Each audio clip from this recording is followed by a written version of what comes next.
Dear students, I have prepared one more video of the scientific principles of F.W. Taylor. In that video, I have covered first principle, second and third principle.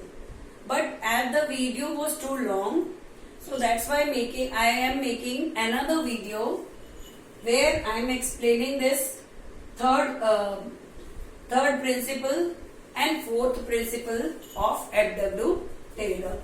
So, third principle, if you haven't seen that video, just go through that video first and then after that see that video so that you could get complete explanation of scientific principles of F.W. Taylor.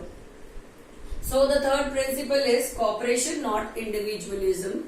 As I have explained, cooperation means if the worker has given the suggestions in their planning, whatever the manager has decided to execute the plan. So before deciding that plan, the manager has to take the suggestion from worker itself.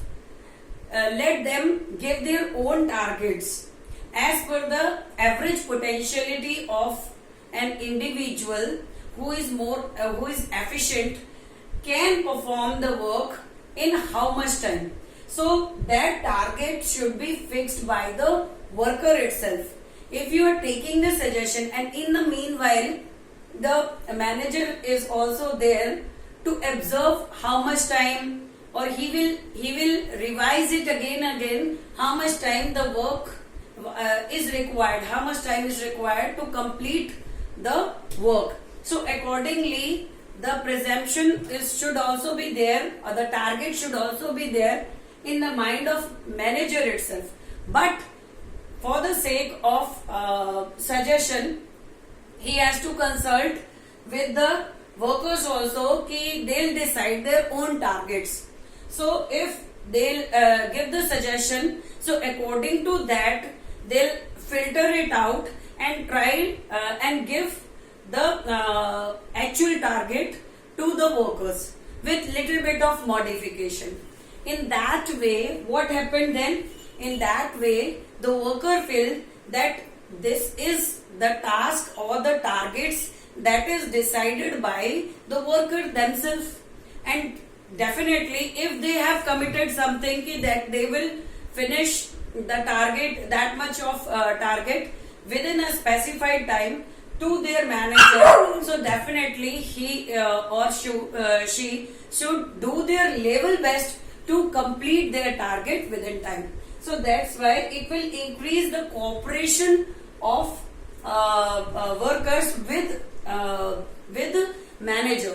इससे क्या होगा, worker का जो corporation है manager के साथ automatically बन जाएगा, क्योंकि वो जो टारगेट्स है वो तो वर्कर ने ही सेट किए थे, जिसको मैनेजर ने थोड़े से मॉडिफिकेशन के साथ इम्प्लीमेंट कर दिए. तो डेफिनेटली वर्कर्स का जो कमिटमेंट होगा for the completion of that work should be higher as comparison to the if a manager is imposing that target on worker.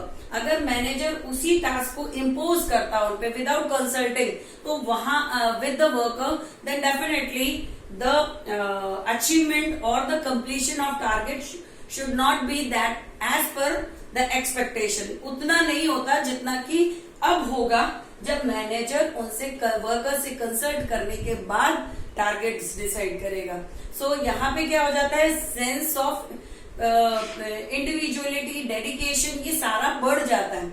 और जो कोऑपरेशन होता है उससे क्या होगा, जो रिलेशनशिप होंगे वो मैनेजर के और वर्कर के बढ़ जाएंगे, इंक्रीज हो जाएंगे, एंड वो जो टू वे कम्युनिकेशन हो जाएगा. Workers feels a part of their organization.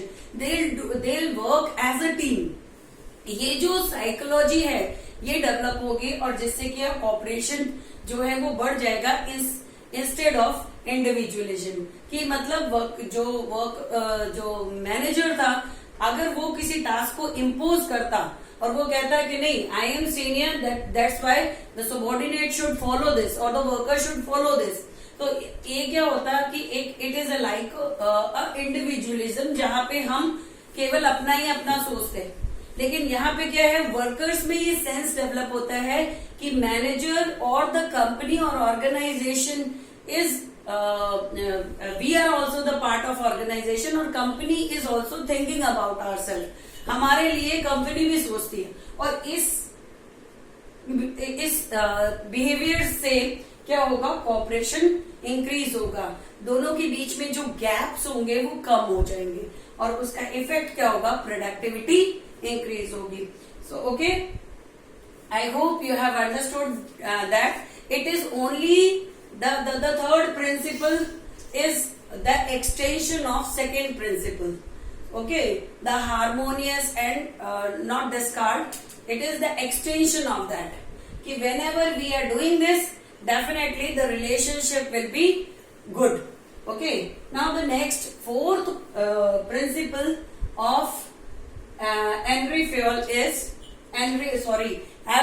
Taylor is development of worker to their greatest efficiency and prosperity. What Taylor believed is that Taylor is saying that whenever we appoint somebody, whenever we recruit somebody for certain post, then we have to do a rigorous selection procedure. We have to apply that.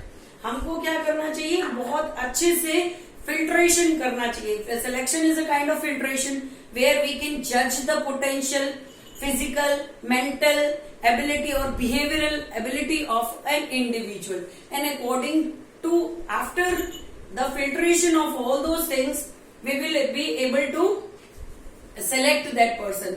And once you have selected anybody, then you have to give training to them. In probation period you are doing that ना, आज भी हम वही करते हैं। तो हम क्या करेंगे, उसको ट्रेनिंग देंगे, so that whatever the existing potential of individual is, it will be upgraded as per your company's expectation. आपकी कंपनीज एक्सपेक्टेशन या कंपनी की रिक्वायरमेंट के हिसाब से इंडिविजुअल में वो ट्रेनिंग डेवलप हो जाएगी थ्रू वर्कशॉप, थ्रू इंडक्शन और थ्रू सो मेनी थिंग्स, है ना। सो इससे क्या होगा कि if N efficient employee is working and if you have given the task to an efficient employee, definitely क्या होगा, जो work performance होगी वो increase हो जाएगी, and when the performance is increased, then the productivity will increase, and automatically if productivity is good or is high, then there will be a greater chances of growth of organization. So that is what the management or the company wants from their employees itself ना। तो fourth principal क्या कहता है, fourth principal Taylor का क्या कहते हैं कि we have to develop the whatever, first of all we have to recruit the highly potential person as per the job design के accordingly हमको या जॉब रिक्वायरमेंट के अकॉर्डिंगली हमको क्या करना चाहिए, रिक्रूटमेंट करना चाहिए। Later on whatever the potentiality we have hired और वी हैव रिक्रूटेड और selected, then we have to give training to them. In that way the potential of a person should be very good और वो बहुत अच्छी हो जाएगी, और उससे क्या होगा कि what ever the worker is performing, so the result will be good. हमारा जो प्रोडक्ट बनेगा वो स्टैंडर्ड का बनेगा, क्वालिटी के बनेगा, उसी साइज का बनेगा जैसा रिक्वायर्ड है, ब्रोकरेज, वेस्टेज ये सब कम हो जाएगी, और अल्टीमेटली क्या होगा, जो प्रोडक्टिविटी होगी वो हाई होगी, और प्रोडक्टिविटी हाई होने से कंपनी की या ऑर्गेनाइजेशन की ग्रोथ होगी। So these are 4 principles that is propounded by F.W. Taylor. These principles are scientific principle, as this is tested, experiment based principles. And not only that, the Taylor has given these principles, he has given certain techniques also. So we will discuss that techniques in next chapter. Sorry for the trouble.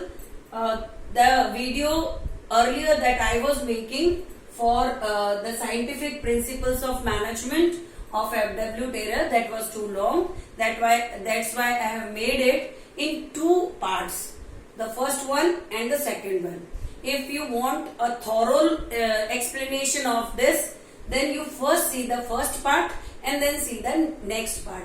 Then you would be able to understand the scientific principle of Taylor completely. Thank you.